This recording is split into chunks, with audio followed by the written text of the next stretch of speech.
being made completely political. Now the Chief Minister of Delhi and Punjab deciding to go to Ayodhya to seek darshan.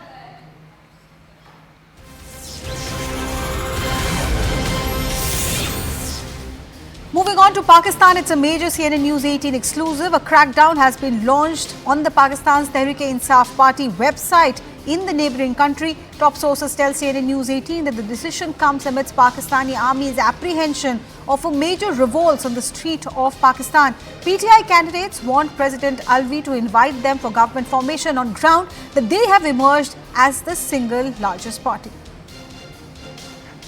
And CNN News 18's Manoj Gupta, in an exclusive conversation with former Prime Minister Imran Khan's sister Aleena Khan, had asked her about what the condition right now in Pakistan is. She expressed concerns over Imran Khan's life and the issues that were involved with polls that took place. We'll play out that conversation in a bit. But first, let me bring in Abhishek Jha into the conversation. Abhishek, what the Pakistani army is apprehensive of street protests, of a complete breakdown of law and order. But as far as who forms the government is concerned, is it very clear that Pakistan's party Tehreek-e-Insaf will not get a chance to prove its numbers?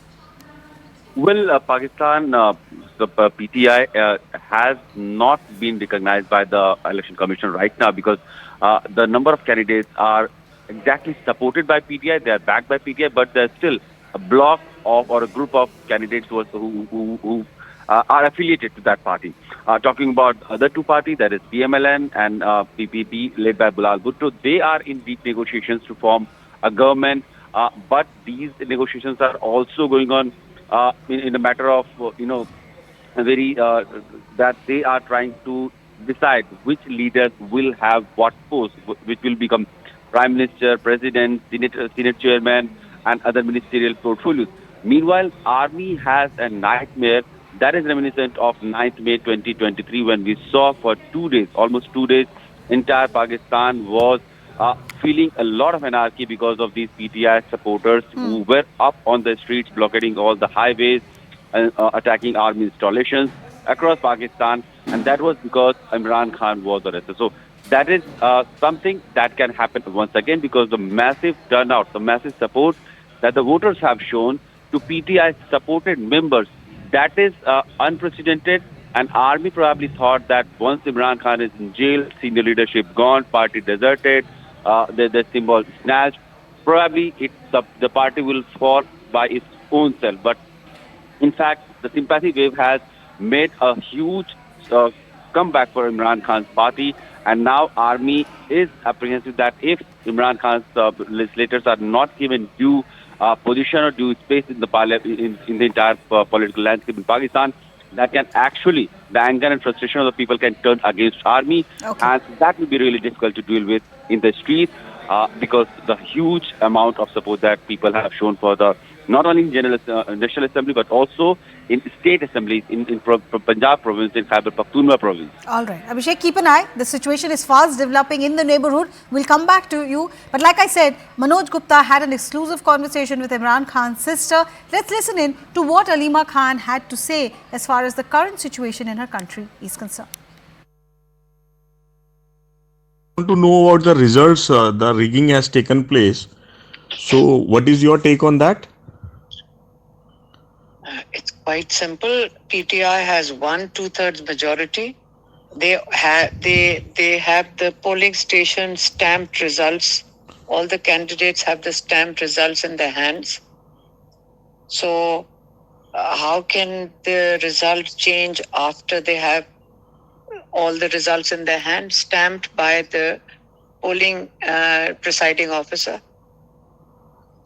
But why you think that they have changed? I mean, you have some witness. We have seen some videos. International community has also spoken against this rigging. So, but you have some specific evidence that they have rigged all the polls? Evidence. The vote. The difference in the votes is in some cases up to 80,000 votes. So it's impossible to cover that distance by declaring that maybe, margin of 5 to 10,000 votes, maybe they can rig. But 80,000 is impossible. So what they've done is that once the polling agents hand over the stamped copy of the results from the polling station to the candidates, then they have the forms. The polling agents have the forms. Then the ballot papers are taken to the presiding officer, which is the returning officer. That's where they are recounted, and you can waste some or you can sort of reject some. But how do you cover 80,000 vote differential, which is on the paper? They have it on their ballot. They have it on their form 45, which is the results of the polling station. So if they are changing it, then it's daylight robbery, and it's shocking. I think Pakistanis generally are going to be very upset at their votes being stolen. Very simple. So, madam, what is the way forward? How you are going to take this up? Because Nawaz Sharif has claimed victory and he's talking to different coalitions for the government. How are you planning this further? He's claimed victory on 40 or 50 seats. PTI has forms in their hands of 180 seats, which is in their hands for the National Assembly. If you want to know more about what is happening in Pakistan, you can log on to news18.com. But I'm slipping into a very